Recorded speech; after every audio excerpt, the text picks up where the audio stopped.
Hi, this is Quinn Costello with SF Indie Fest, and I'm here with the director and screenwriter of Protected Men, Irene Von Alberti. Irene, thanks so much for sharing your film with SF Indie Fest. Yeah, hello, and thanks for inviting the film. Absolutely. So let's just kick it off. It's such a unique and interesting concept for a film, and I understand it was based on a book. So can you kind of tell me a little bit about how you came to the book and how you thought it might be good source material for a film? Yeah, the book is already like 50 years old, very old book, and it was very popular in East Germany. I'm from West Germany, but this was very popular in East Germany, and later it came also to West Germany. And a friend of mine, um, very good friend of mine, a female director, Monika Treut, she had the book read, and we wanted together make a film out of it. And this was in the 90s, and we tried a lot, and it was hard to finance. And then we just put it away. And then after the theme with Me Too came up, I remembered and I read it again and said, it's really, the idea of the book is so funny because, the virus kills all the men, and then um, at the end, women get in power. And so I tried again to clear the rights with the son of the author, and then I changed it a lot because it had to be more modern. It was 50 years ago. It was another feminism,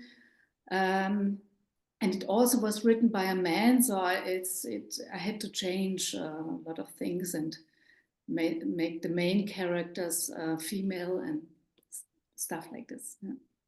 So, are there in this updating process and looking at some of the dynamics of this of these people who are struggling for power, were there any other kind of political groups or feminist groups or any kind of political movements that you were looking to kind of draw inspiration from? Yeah, a lot, but this is a mixture. Sometimes first I was thinking about how the tonality is in this film. This is it's not a comedy. It's more like a satirical political thing, like a farce. And I thought, what is the main behavior of like populist politicians, and I tried to extract some behavior out of it. It's also the hierarchy in politics, and but there were not special people I had in mind, but more the attitude of working in politics and and talking and not meaning the thing, and lying maybe, and getting into power, and then how to keep the power. This was the main inspiration. Yeah. Um, and then can you kind of talk about COVID-19 and the way that obviously it's hard not to think about that when you're watching this film. So what kinds of things were you thinking about in the context of COVID as you were developing this film?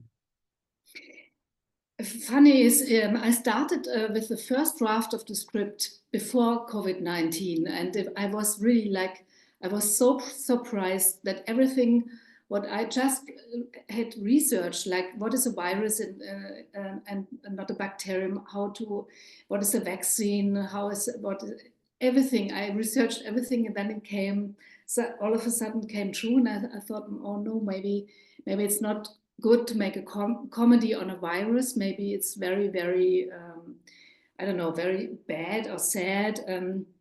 But after a while, it was quite good that everybody was like a virologist in Germany, at least. They had the podcast, and everybody was like a specialist. And then I could put some like things that like happened in Germany. Like for instance, there's a sentence in the film. One of the hunters says, nobody can tell me when I have to wash my hands. And this came from a very famous theater director, male theater director, and he said, Angela Merkel, she's not allowed to tell me when to wash hands. So this I took also in the script. But the virus itself, it's just a frame for my main theme is about power and feminism, and this virus thing is just okay. Everybody knows that they will have a vaccine, but the political interest is to prevent them for finding the vaccine. So it's not a thing. Oh my God, the whole world is dying, but it's like it's just a frame for it. Yeah, yeah. Can you kind of talk about the significance of the title Protected Men? Of the title? Yeah. Yeah, this is the original title, Les Hommes Protégés. It was a French novel. So this was the original title of the novel, and I liked it very much because in the film or in the story, then that the woman could have decided to let them go out of their lives, just make the world totally female. And this is also possible. You don't need any man to survive. And this is like it's also, I read a lot of, from the 70s, a lot of novels written by female writers. This was like an utopia, world without men. But then the protected man is like it means that the group of the scientists in the woods, they are protected there, and at the end some of the men survive, so they also are protected by the women. And so what has been the audience reaction so far to the film? It's completely different. So I was in I had so many screenings and Q&As, but was really funny. Some men said, "Oh, I might not say this, but I liked the film." They were just like very tiny, and others went out and left the cinema in anger. Some of them said, yeah, but this is, we know already, some said. Others said, no, this is really quite new. We have to be together. They're very interested into the utopia at the end. And this, for me, is the most important thing. And also for me, it's the best reaction. If you take a look at the utopia at the end, it's still in the same tone. It's kind of funny, but I mean it really serious. That I think we should work on our utopia, and this is not about male or female. It's more about how can we save this planet. If maybe it's too easy to say, but this is really, we should not fight in very small arenas. We should stay more together and have a common cause. And this is really important, especially if you see what's going on in the world with all those, those politicians who are really making the world a dangerous place. Yeah, I like the kind of spectrum of belief is really kind of represented, and you have fun pulling out the different tensions between the different political strategies. And can you kind of talk about where does this film sit in your trajectory as a filmmaker, and what kind of lessons did you take away from working on a film? I mean, it's pretty ambitious to kind of have this ensemble, and independent film is always, a lot of is a struggle. But can you kind of talk a little bit about your journey as a filmmaker and where this sits in your larger career? Yes, I, I always made some films which are more experimental. For instance, I tried to find new ways. Like I made a hybrid film. It's a feature and a documentary mixed. This was the film before, but then this thing I decided to make more like a conventional story and storytelling, and also the pictures and photography is, and also the editing is like a film.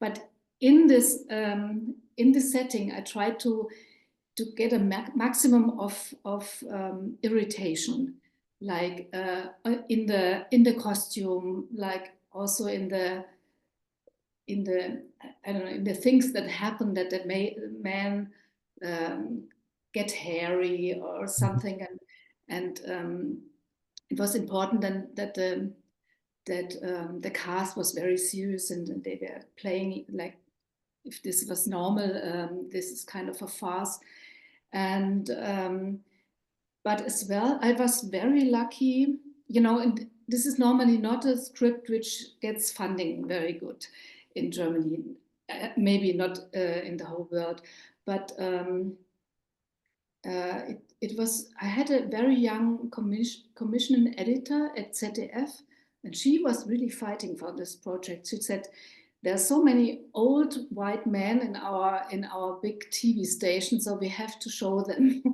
And this was, so it was kind of, yeah, it was in a way kind of easy, but then not so easy, because we have so many commissions then where we show the script, and it's very hard to get the tone into the written thing. So sometimes it was rejected because somebody said this is not feminist at all, which where I said, okay, this is, maybe it's, I have to write it better, but in the pictures I think you can see how it's meant. Yeah.